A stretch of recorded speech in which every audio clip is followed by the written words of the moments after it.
Everyone else has left now.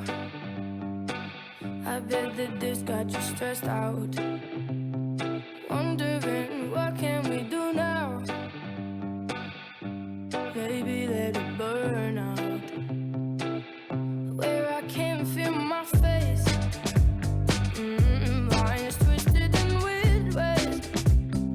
Wondering what can we do now? Maybe let it burn out. Bitter sparkling on your heart now, darling. Won't you stay? I'm here wondering what to say. You're putting me away. I know it's getting late now, baby. Maybe you should stay here with me. Let's just make it our own party.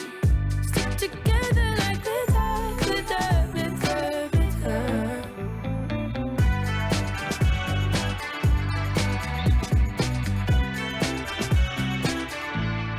Race against the sunlight. Wanna have a long night. Night mysteries, night mysteries. Under spotlight, don't let me out of your sight. Two energies, two energies. Glitter sparkling on your heart now, darling. Won't you stay? I'm here wondering what to say. You're putting me away now. I know it's getting late now, baby. Maybe you should stay here with me. Let's just make it our own party. Stick together like glitter, glitter, glitter, glitter. I know it's getting late now, baby. Maybe you should stay here with me. Let's just make it our own party. Stick together like glitter, glitter, glitter, glitter.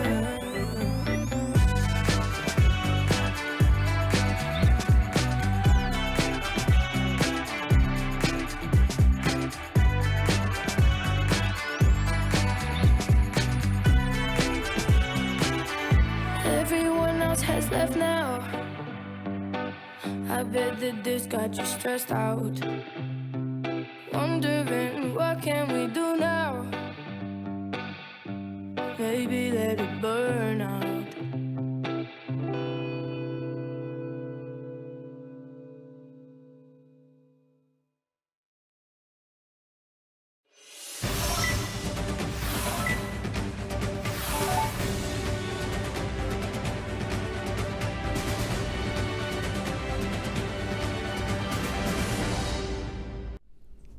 여러분의 저녁을 책임지겠습니다. 소통하는 재미 뉴스 프리데스크 아나운서 김민호입니다. 안녕하세요. 성정 기자입니다.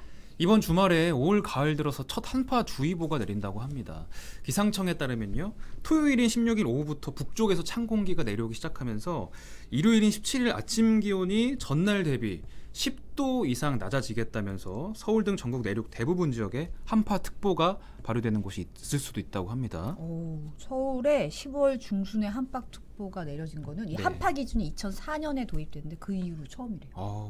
너무 후덜덜한데 그러니까요. 가장 추운 날이 일요일이라고 하니까 이불 따뜻하게 덮고 고구마나 구워 먹으면서 네. 좀 집에 계시는 게 나을 수도 있을 것 같아요. 그리고 다음 주 화수 목이도 춥대요. 2차 한파래요. 그래서 아무래도 옷을 오늘은 별로 안 그쵸. 좀 더웠잖아요, 사실. 예.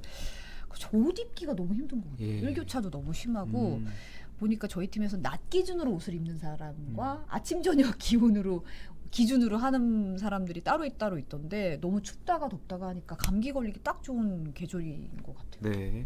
여러분은 어떠신지 궁금합니다. 일요일 아침에 일찍 어디 나가시는 분은 조금 두꺼운 패딩 챙기셔도 무리가 없으실 것 같다는 생각이 듭니다. 그러게요. 많이 추워져요. 예, 조심하시고. 삐까뻔쩍님이 난 추운 건 제일 질색인데 저도 추운 거 싫어요. 저는 그 따뜻한 핫팩 같은 거요. 예. 맨날 이렇게 덮여가지고 이렇게 안고 있거든요. 추워가지고 꼭 그 이렇게 양말 딱 신고. 예, 전기장판을 또 꺼내야겠어요 이제. 오늘 그 신청곡은요, 두목님의 신청곡이었습니다. 베니의 글리터. 어떤 요즘 분이 신청곡이 잘 안 겨털 들어오나요? 왜 자꾸 두목님 신청곡 이렇게 나오죠? 이 노래를 밀게요. 두목이라고 아. 적어주셨는데, 네. 아니 근데 아까 두목이 얘기했어요. 들어보시면 독재 타도가 울려 퍼지는 과정에 들어보시면 반할 거다. 나를 믿어달라. 그랬더니 빌로바 TV님이 독재자들이 주로 하는 언행이라. 근데 노래는 좋아요, 확실히. 예전에 뭐 멸공의 횃불이나 뭐 이런 거 틀 때보다 차원이 다른 노래였고. 그러게요. 삐까뻔쩍님을 위한 두목의 선곡이었다고. 또 체크라고. 제가 좋아하는 건 아니고요. 예, 저도 뭐 이불에서 코디님이 좋아하는. 예, 네. 잘 어울리나 보죠 제가. 가을과 봄이. 이산아님이 보일러 틀어놔야겠다고 일요일부터. 그러니까요. 참. 위닝 JTB님은 지금 농구를 한창 시즌 시작해가지고 같이 보시나 봐요. 여러 농구 소식을 전해주고 계세요. 농구 안 본 지 오래됐네요, 저도. 저는 제가 일산 살다 보니까 네. 고향 배구를 보러 네네. 직관을 예전에 갔었는데 그것도 벌써 못 본 지 한참 됐네요. 코로나 때문에 그러니까요. 경기장 간 지가 언젠지 모르겠어요. 근데 사실은 보는 것도 보는 건데 응원하려고 소리 지르는 맛에 가는데 네. 코로나 때문에 좀 응원이 사실 쉽지 그러니까요. 않을 것 같아서. 어디 영국이라도 가셔야겠네요. 그러게요. 네. 이불 밖은 위험해 하셨습니다. 체크무늬 반응이 좋고요. 명찰을 조정해 달라고. 네. 명찰이. 네. 네, 아주 됐습니다. 눈썰미가 좋으세요, 여러분. 예. 쭌쭈닝님 오늘 경제 소식 아니에요? 스킵하라고 하셨으니까 네네. 첫 번째 손님부터 맞으러 가보겠습니다.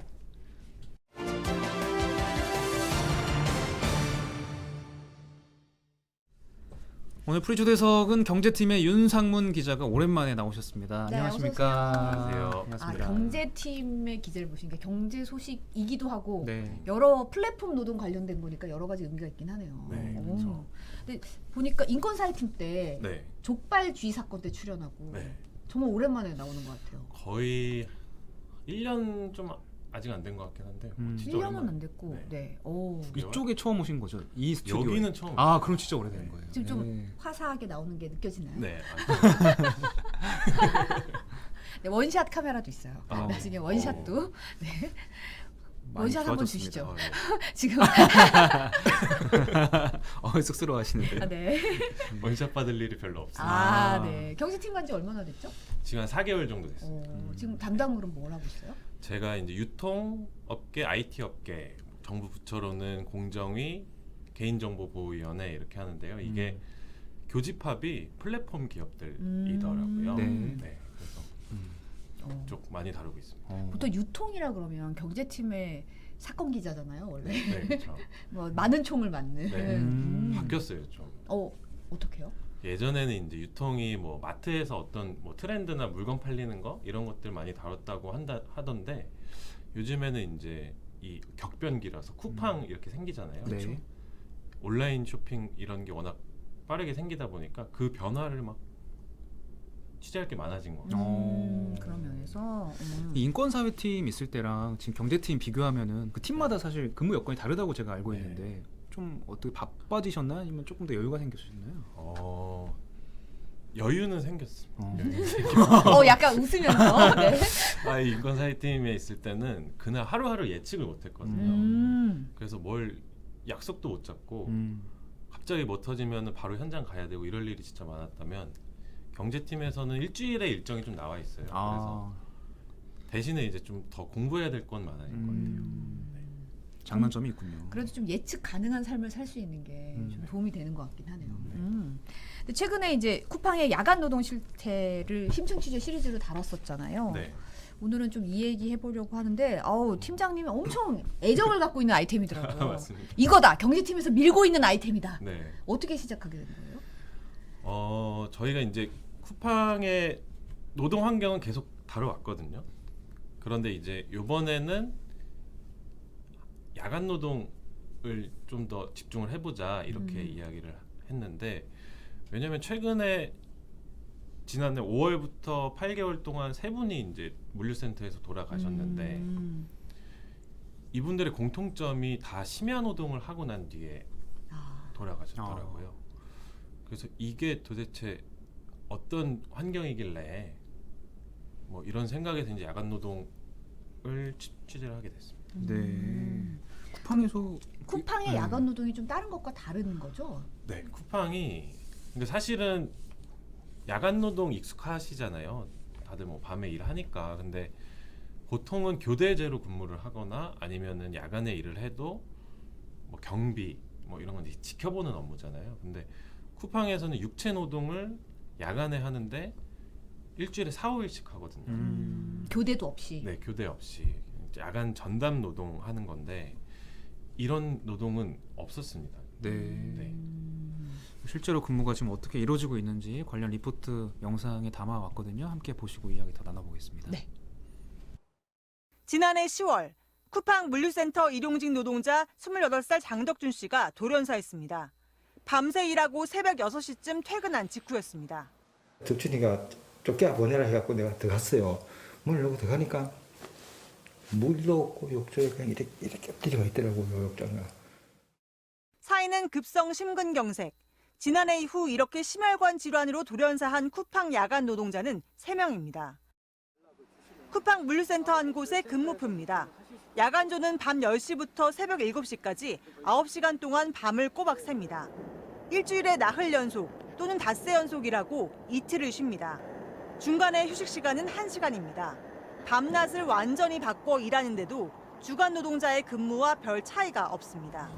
이런 심야 노동은 로켓 배송 때문에 생겼습니다. 로켓 배송은 밤 12시 전에 주문하면 다음 날 도착을 보장합니다. 노동자들이 매일매일 물류센터에서 밤을 꼬박 새야 한다는 뜻입니다. 계속 굴려야지 최대한 짜낼 수 있다 이렇게 생각을 하는 것 같고 유휴시간을 봐요. 유휴시간 없애는 게 목표예요. 관리자들의 목표가. 네. 미라클님이 늘 기사와 뉴스로 취재 내용 잘 보고 있습니다. 연속 취재로 최소한 그 이상으로 실태를 전해주셔서 그분들께 큰 힘이 되셨을 겁니다. 라고 전해주셨고 LG 심은정님은 LG 트윈타워 청소 노동자들 기사 때부터 잘 보고 있다고 얘기하셨어요. 정현우님이 윤상현 씨와 무슨 관계인지 밝히라는데요. 무슨 관계가 있나요? 돌림자가 같은데요. 아, 네. 알겠습니다. 아티님은 시골에서 갓 올라오신 분인 것 같다고. 네. 갓은 아닌데 시골에서 올라온 건 맞습니다. 네. 정원우님이 야간 노동 임금은 주는 건가요?라고 여쭤보셨고 서영찬님이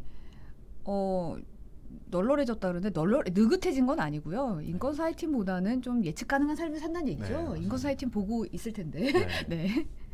다 똑같이 좋습니다. 네. 푸 언더그라운드님 야간 근무 사람 몸 망가진다. 정원유님은 야간 노동 바람 원인 1등급이라고. 서현찬님도 심하면 쿠팡 야간 작업 시키면 집에서 4시간도 못 잔다고 얘기를 하셨어요. 네. 이게 사실은 지금까지는 쿠팡 노동 환경에 대해서 아까도 이동경 기자 얘기하는 분도 지금 댓글로 네. 쿠팡하면 이동경 기자 생각난다고 그 얘기를 해주셨는데 네. 사실은 그 안에서 노동 환경 문제는 좀 몇 번씩 저희가 보도를 했었잖아요. 근데 이 야간 노동에 집중하게 된 이유가 있을까요?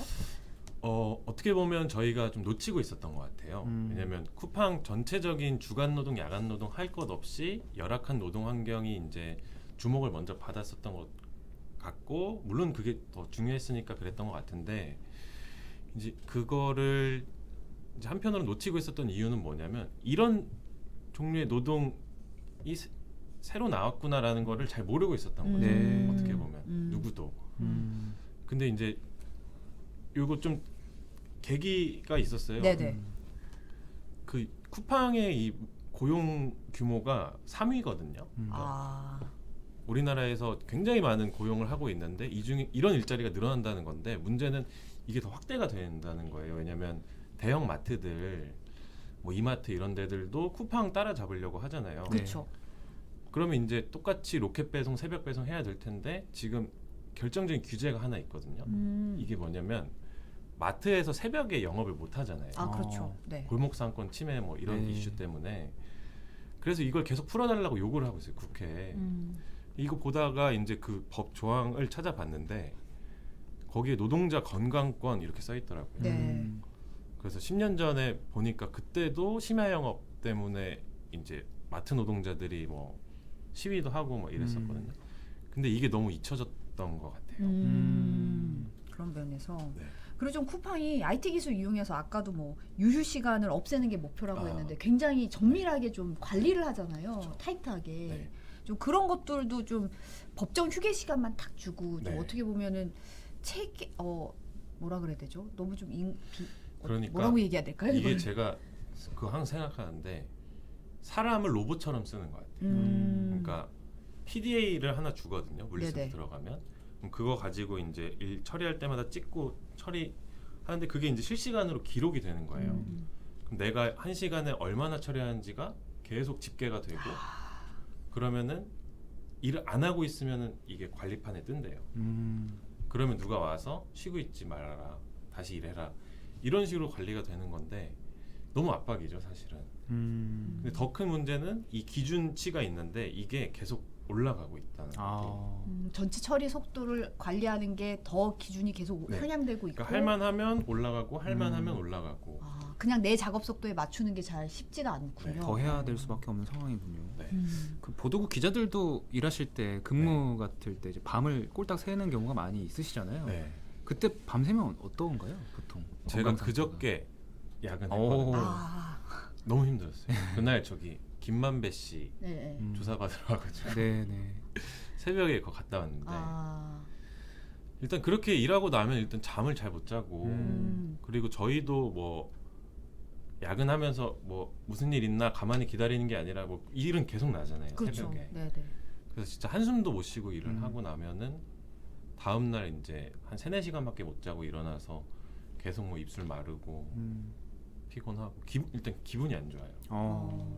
그래서 잘 싸우고 괜히 예민해지고. 야근하고 다음 날을 윤상민 기자를 건드리면 안 되는 네. 거예요. 보통은 되게 성격이 좀 느긋한 편이잖아요. 네, 근데 야근하고 나면은 예민해집니다. 그러니까요. 전에는 야근을 하고 나면 야근비를 지금은 그냥 입금을 받지만 예전에는 이렇게 현금으로 노란 봉투에 넣어서 줬거든요. 네.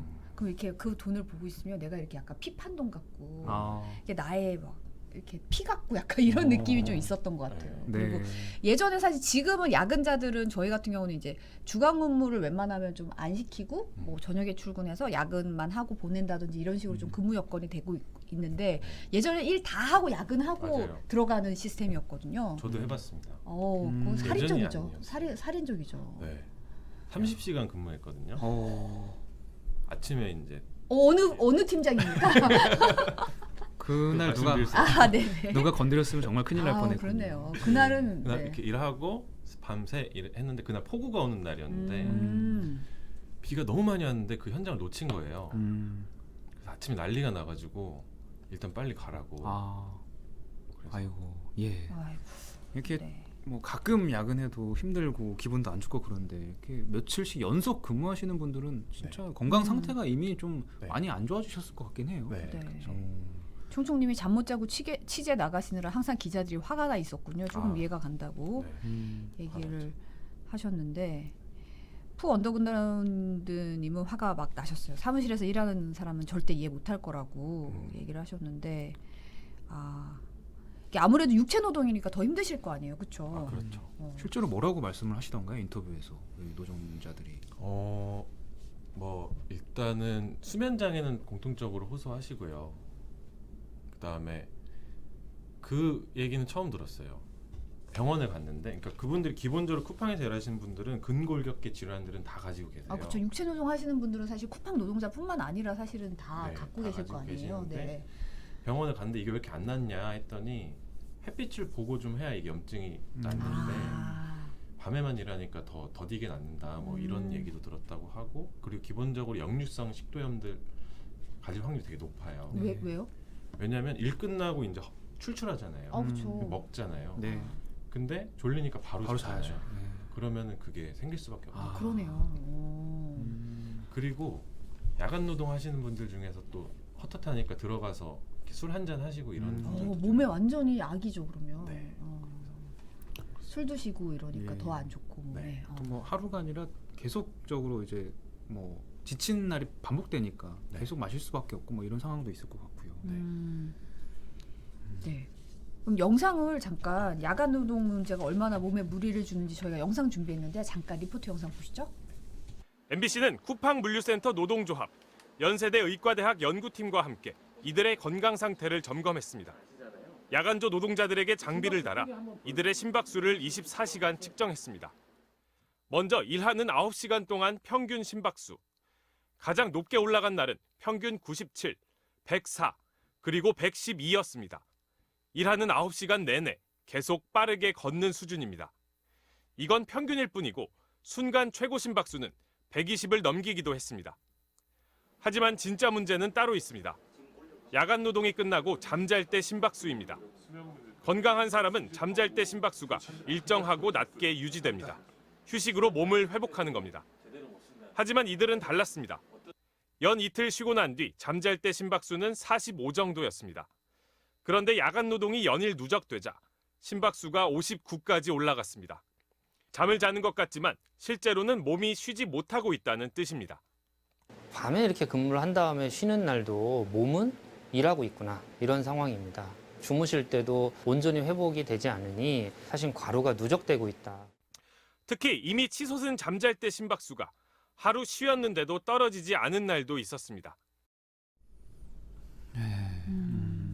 심은정님, 결국 생체 리듬이 깨질 수밖에 없을 거다라고 하셨고, 박종원님이 돈을 더 벌긴 하지만 건강을 잃는 거죠.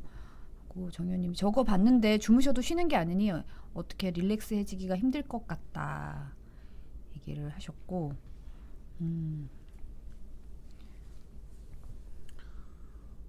네.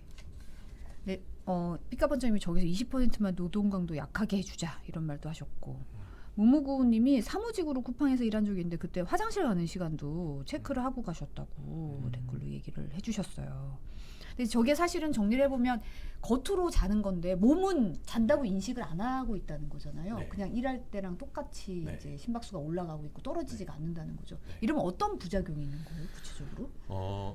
이게 잘 때 심박수라고 저희가 표현을 했는데 이게 이제 10에 10 정도 올라가면은 뭐 뇌심혈관계 질환 위험률이 50%까지 올라간다는 기존의 연구 결과도 있었다고 네. 하거든요. 쉽게 얘기하면 심장 질환이 올 확률이 높아진다는 거고, 네.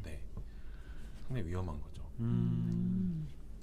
하루 한 6시간 이상 이러면 연구팀이 보통 좀 무리라고 말하지 않나요? 네. 영상에서 살짝 본 것 같은데. 네, 이게 그러니까 이미 의학적으로는 다 도구가 있어요. 그 심박수 가지고 하루에 이 정도 강도의 노동을 몇 시간 하는 게 적당하냐 했을 때 지금 쿠팡 노동자들 가지고 측정을 했을 때 지금 6시간 최대 6시간 이상 일하면 몸에 무리가 간다, 이렇게 데이터가 나왔거든요. 네.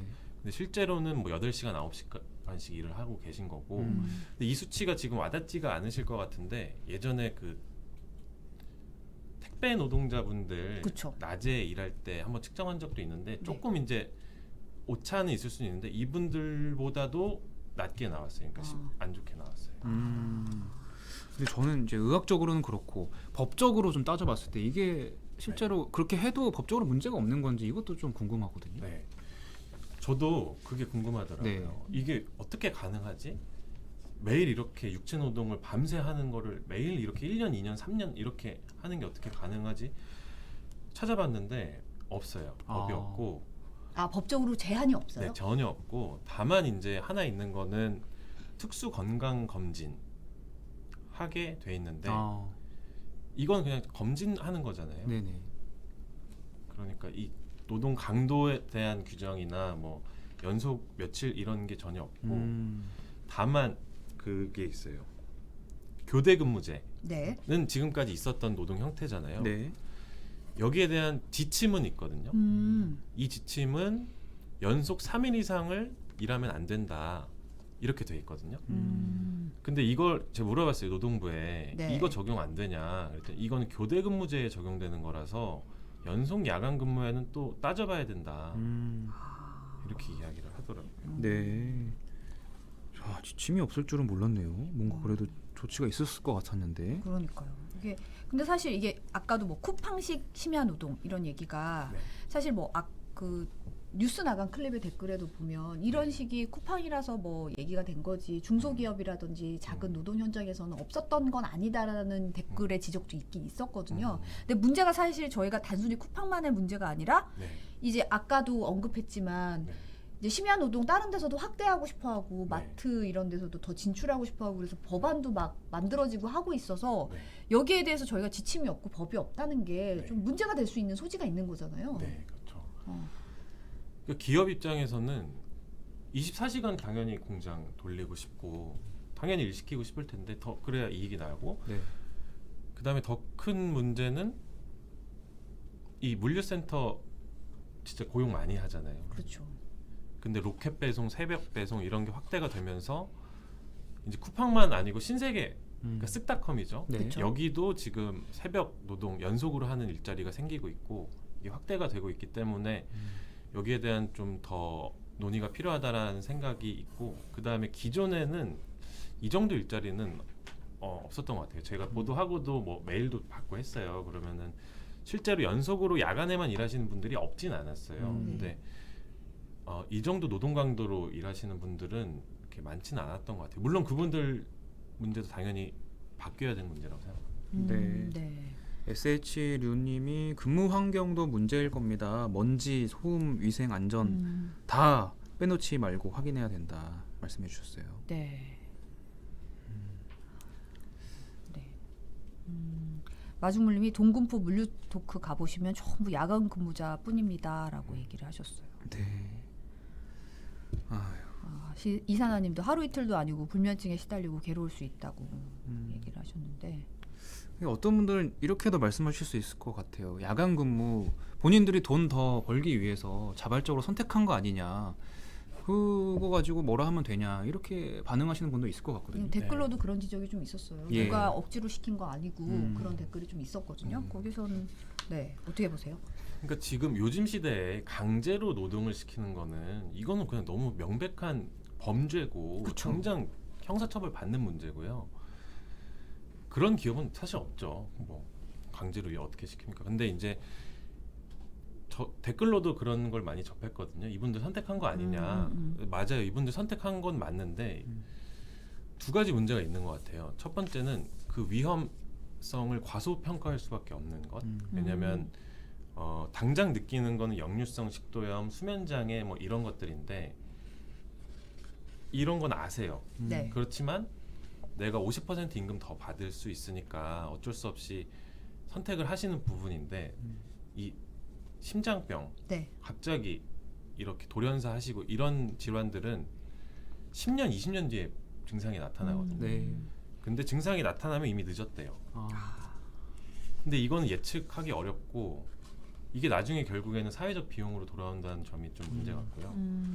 두 번째로는 이분들이 이게 진짜 원해서 하는 건가 이런 생각이 들더라고요. 지금 제가 인터뷰 해보면은 대부분 이제 자영업 하시다가 코로나 위기 오고 나서 이제 장사 마무리 접고 당장 생계 때문에 오시는 분들, 뭐 취준생들 네. 이런 분들 진짜 많았거든요. 이런 일자리로 내몰리는 건데 뭐 이걸 아예 못하게 하자 이런 게 아니라 최소한 건강은 지킬 수 있는 수준에서 일할 수 있어야 되는 게 아닌가? 네, 네. 그런 생각입니다. 소영님도 야간 근무라도 근무 환경 개선이 시급하죠라고 얘기를 하셨고 HLB님이 비슷한 얘기하셨는데 결국 야간 노동으로 발생한 각종 질병은 건강보험이 부담해야 한다. 네. 이게 사실 사회적으로 돌아온다는 얘기가 될 것 같고 아까 첫 번째 리포트에서 나왔던 장덕준 씨도 고작 28살이거든요. 네.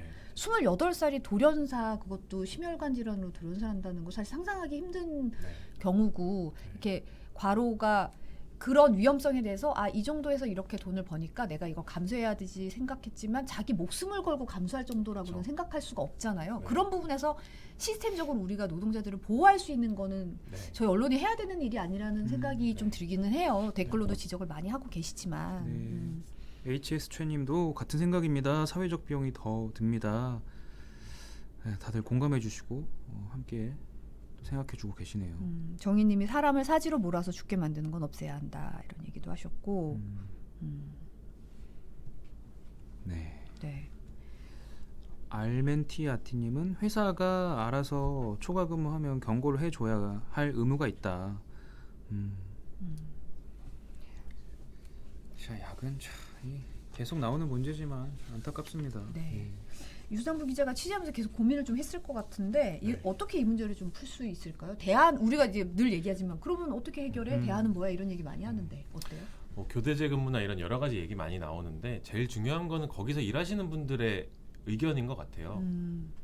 근데 문제는 쿠팡에서는 지금 노사협의회도 제대로 잘 안 하는 데가 많거든요.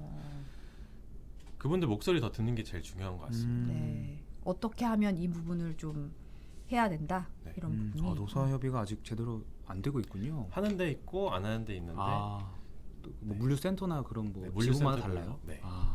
교대제를 반대하시는 분도 있는 건가요, 그러면? 네, 얘기해 보면 사실은 그냥 연속으로 야간하는 게 더 좋다. 다만 쉬는 시간 좀 더 줬으면 좋겠다. 이렇게 말씀하시는 분들도 휴식이 좀 있고요. 보장됐으면 좋겠다. 네. 야간에만 일하는 게 오히려 편하다 이렇게 말씀하시는 분도 있으실 것 같은데 그분들은 이제 당장에 이제 워낙 급하시니까 그렇게 네. 말씀하시는 거고 네. 진짜 미래나 뭐 몇십 년 뒤를 생각하면은 네. 이게 분명히 좀 제도가 개선이 돼야 될 부분이 있는 것 같아요. 네. 네. 심은영님이 혹시 지금 두목님 윤 기자님한테 눈치 주는 거 아니죠? 하시는데 무슨 일이 있었나요? 두목님이요? 네, 네. 제가 30시간 근무했을 때 데스크가 여기서 의미를 밝혀주는 그런 거군요. 가라고 했던 사람이 두목님이셨나요? 그건 알고. 그건 아니니까. 그래도 여기 현장을 지켜라라고 말했나요? 네. 기자가 현장을 지켜야. 기자는 현장 지켜야죠. 그렇죠. 네. 네. SH류님은 국회가 일을 해야 된다. 일할 권리를 안전하게 보장할 수 있는 제도를 만들어라. 실제로 논의하고 있습니다. 국회에서. 예.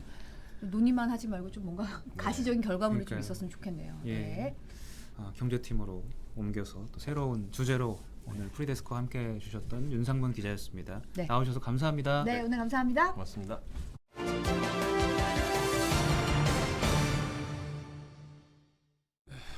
네, 노재필 기자의 산책 시간입니다. 오늘 유상문 기자 너무 분위기 다운되는데. 그렇더라도 이 유상문 기자가 목소리가 굉장히 그 저음이잖아요. 약간 중저음이라고 해야 되나? 네. 그렇죠. 되게 중후하긴 한데 좀 졸린 측면이 있어요. 그래서 옆에서 계속 이렇게 빨리 하라고 이렇게 손짓을 하신 거군요. 그리고 오늘 목요일이 또 뉴스가 저희가 조금 이제 5분인가 더 시간이 길잖아요. 우리 여유가 좀 시간이. 있죠. 그러다 보니까 제 분량이 좀 얼마 안 될 것 같으니까 이제 송정 팀장께서도 굉장히 시간을 이제 질질 끄시면서 읽히더라고 그냥. 그게 아니라 지금 적어온 거에서 말을 안 한 게 많아요. 하다가 까먹었나 봐요. 네. 아무튼 뭐 좋은 아이템 취재하는 윤상문 기자 또 자주 뵙는 걸로 하고요. 네. 오늘 뭐 노래 신청 때문에 많은 분들이 뭐 분노하셨던데. 네, 역대급 독재자의 등장이라고 지금 위닝 JTV님께서 파란달님께서 목소리 좋은 노재필 기자라고. 사실은 근데 아까 뭐 어떤 분들이 이제 막 도배를 하시는데 정치 관련 어떤 그런 거를 제가 이제 뭐 차단을 할까 뭐 고민하다가 이게 너무 많아가지고 놔뒀는데 여러분들이 그럴 때는 컷을 그냥 쭉 올려주세요. 그분이 못 올리게. 자체 차단. 밀어내기. 밀어내기. 지금 안 계시네요. 또. 네. 이창기님은 3년간 야간 알바했는데 야간 일해봤는데 온몸에 두드러기 나서 지금까지 고생하신다고. 그렇죠. 아이고. 네. 그 사람이 뭐 저는 뭐 이건 뭐 저도 들은 얘기긴 한데 건강을 유지하려면 해가 뜰 때 일어나서 아침에 그 해 뜨는 걸 보고 사실은 이제 해가 질 때 그거를 이제 그 리듬에 맞춰가지고 살면 몸이 건강해진대요. 네. 근데 이제 그게 이제 반대로 된 거니까 약간 그 근무가 아무래도 몸을 해줄 수밖에 없겠죠. 네. 무려 13분이라고. 13분은 충분히 갖고 왔습니다. 충분히. 제가 원래 컨텐츠가 없지만 또 굉장히 또 있는 날이 또 있어서 안 그래도 오늘 보니까 많더라고요. 뭔가. 확진자부터 말씀을 드리면 6시 기준으로 1,317명이에요. 그래서 이제 어제보다 47명이 좀 줄어든 수치입니다. 47명 적은 수치. 근데 어제는 조금 많았는데 이게 좀 들쑥날쑥한 상황이고. 그래서 좀 잡혀가나 이런 기대가 좀 돌긴 하는데. 네. 저를 노진핑이라고 부르시는 분. 자, 정부가 이제 다음 달부터 그 단계적 일상 회복에 들어갈 거잖아요. 네. 근데 정부가 접종 완료율에 따라서 규제 완화의 어떤 그 정도를 좀 달리하겠다라는 얘기를 했어요 오늘. 그러니까 접종 완료율이 70%, 80%, 85% 이렇게 세 단계로 나눠가지고 행사나 사적 모임에 대한 어떤 규제를 세분화하겠다라는 거거든요.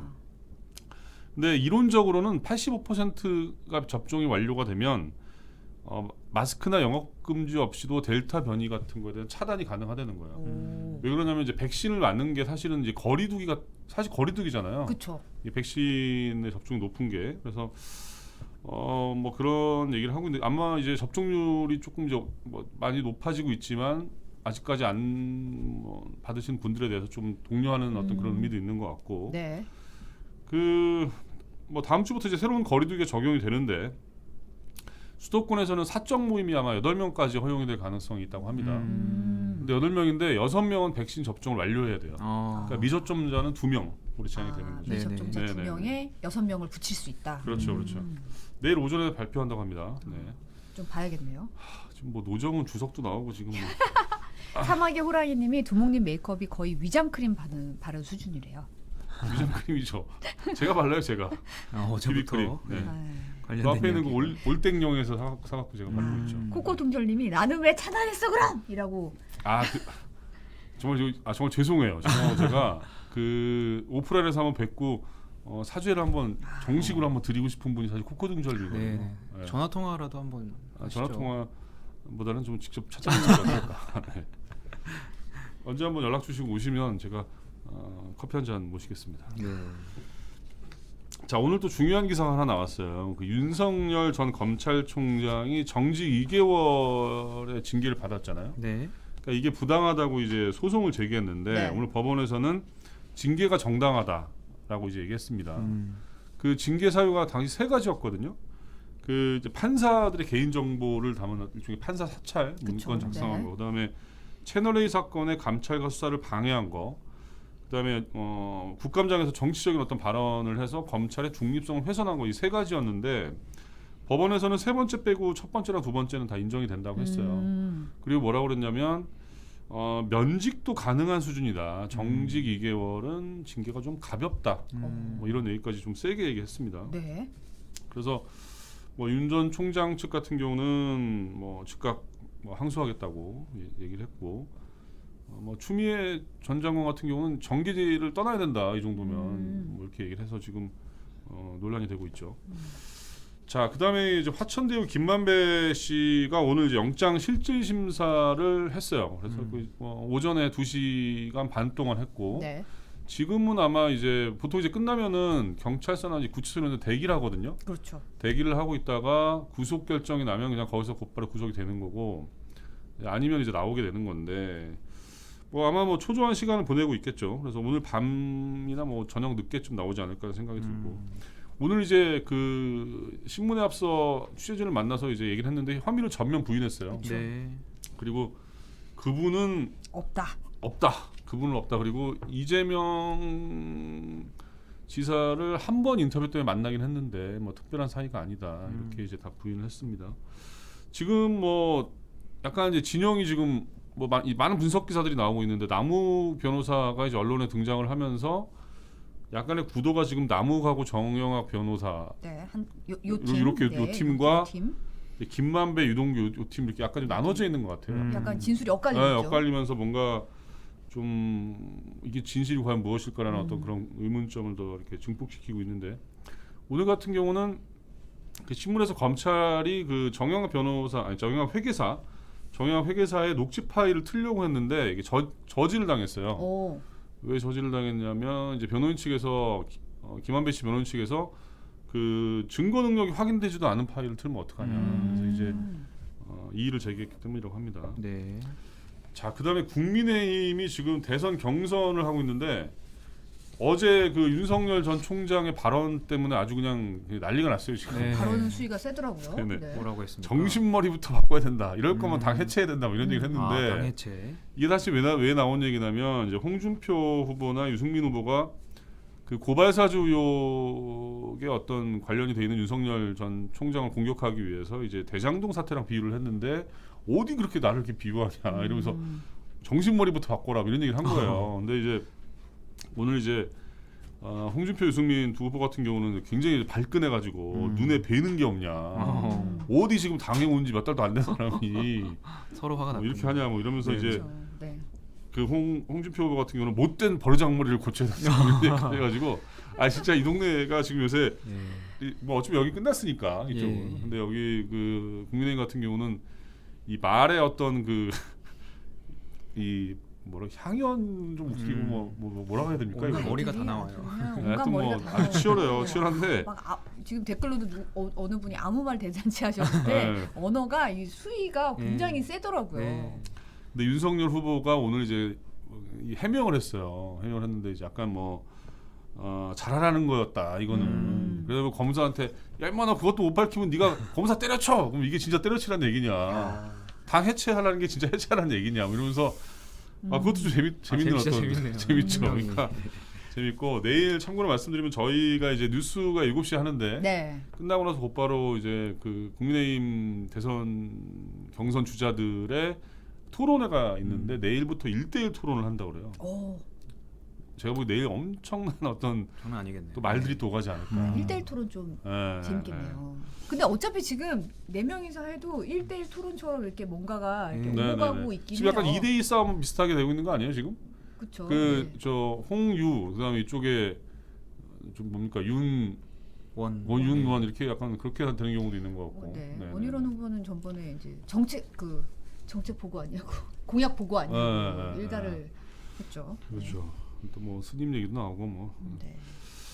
자 그리고 지금 대출 절벽에 대한 우려들이 있고 어제 우리 또 손경제 이상한 아나운서 얘기하기로 했는데 전세 대출을 안 줄이겠다라고 이제 금융위원장이 오늘 얘기를 했어요. 그래서 이게 아무래도 이제 서민들이나 실수요자들한테 굉장히 타격이 가기 때문에 좀 구체적으로 얘기를 했습니다. 뭐라고 얘기했냐면 전세 대출 증가로 그러니까 가계 대출 증가 목표율이 6%인데 전세 대출 증가해서 그거를 뛰어넘더라도 용인하려고 한다 이 얘기를 했어요. 그러니까 전세 대출 가지고는 이거를 규제하는 건 좀 없을 거다. 그래서 뭐 지금 좀 전에 기사 보니까 뭐 시중은행에서 전세 대출 재개한다라는 어떤 그런 기사도 나오는 것 같고 하더라고요.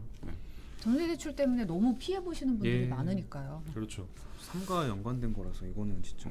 저는 오늘 이 기사도 진짜 황당한 기사예요. 이거 단독 기사인데 이거 진짜 기사보다 너무 좀 황당해가지고 제가. 그러니까. 이게 뭐냐면 서울에 있는 대학병원의 그러니까 의사라고 주장하는 남성이 수백 명의 여성을 접촉을 해가지고 그 중에 20명을 사귀었대요. 수백 명이랑 접촉을 해서 20명이나 이거 궁금하잖아. 어떻게 접촉을 했을까? 문어발도 아니고 그럼 아무리 의사가 어떻게 그게 가능하지? 뭐 이럴 수 있잖아요. 네. 아무리 뭐 잘생겨도 그게 가능하진 않잖아요. 알고 봤더니 무슨 어플이 있다는 거예요. 그 결혼 뭐 중개 어플? 뭐 이런 거 있는데 여기다가 이제 프로필 올리고 이 사람이 이제 자기 의사라고 이제 프로필을 올리고 소개팅을 받은 거죠. 받았는데 알고 봤더니 이분이 의사가 아니었던 거야. 의사가 아니고 아이를 가진 유부남인데 의사 면허증을 위조해서 거기에 이제 가입을 해가지고 막 그 여성들과 이제 사귄 거죠. 사귀었는데 뭐 금전적으로 이렇게 뭐 피해를 입히거나 뭐 그건 아니라고 합니다. 아니라고 하는데 근데 뭐 여성들한테 이렇게 뭐 그 사진 같은 걸 요구해서 자기 휴대폰에 저장하고 있고 뭐 이런 게 있는데 정말 웃긴 거는 경찰이 이 사람을 이제 입건했잖아요. 이 혐의가 뭐냐면 사문서와 공문서 위조. 그러니까 의사 면허증을 위조한 거. 그거 외에 다른 그거 외에는 없는 거예요. 하기가 힘든. 그 여성분들한테 받은 사진도 사실은 이제 불법 촬영은 아니고 여성분이 찍어서 보내준 거니까. 그리고 뭐 사귈 수는 있는 거잖아 사실은. 유부남인데요? 아니 그러니까 이게 법적으로 볼 때. 그러니까 그래서 여성분들이 되게 이제 화가 나서 이제 뭐 발각이 된 건데 되게 치밀한 거는 그 병원 안에서 데이트를 했다. 그 본인이 자기가 소속됐다고 의사인 것처럼 보이게 하려고. 예전에 그런 사기 사건 있었거든요. 대학병원 의사라고 속였는데 병원 로비에서 만나고. 똑같이 한 거예요. 똑같이. 가운을 항상 입고 있고. 그 가운 자기가 맞춘 거죠. 그래서 깜짝같이 속았다고. 그렇죠.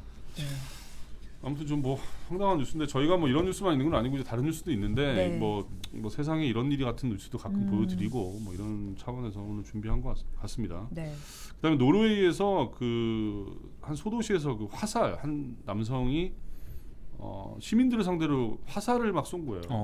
그래서 5명이 죽고 2명이 다쳤는데 마치 그 사냥을 하듯이 사람들한테 화살을 쐈다 그래요. 어후. 근데 또 뭐 이게 좀 뭐 그 인터뷰를 봤더니 한 목격자 같은 경우는 오징어 게임을 보고 있다가 밖에서 이제 뭐 비명 소리가 들려가지고 사이렌 소리 같은 게 들리니까 처음엔 드라마에서 나온 소리인 줄 알았다는 거예요. 근데 봤더니 난리가 나 있는 거죠. 네. 아무튼 뭐 노르웨이 경찰이 구체적인 범행 동기를 조사하고 있다고 하니까요. 네. 하여튼 뭐 이런 별일이 다 있습니다. 참. 그러네요. 오늘 시간 뭐 딱 맞게 준비해 왔네요. 오, 정말 알차게 네네네. 준비했는데요. 한이님이 뉴스 다 봤네. 아, 더 많아요. 예. 더 많습니다. 네. 제가 진짜 보셔야 될 뉴스는 안 갖고 와요, 잘. 어. 네, 그러니까 꼭 보십시오. 오늘 그래도 역대급 어떤 산책을 제대로 땀 쫙 뺀 느낌입니다. 그러니까요. 저는 사실은 너무 길게 남겨주는 것도 싫고 한 7분 정도가 좋은데 아. 윤상문 기자 아웃. 청주분이라 느긋하시더라고요. 네, 네, 그렇죠. 네. 네. 네, 저희가 준비한 소식 여기까지고요. 내일은 프리데스크 없습니다. 네. 네. 토론회 때문에 뉴스데스크 일찍 시작하기 때문에 다음 주 월요일 날 뵙겠습니다. 네, 감사합니다. 고맙습니다.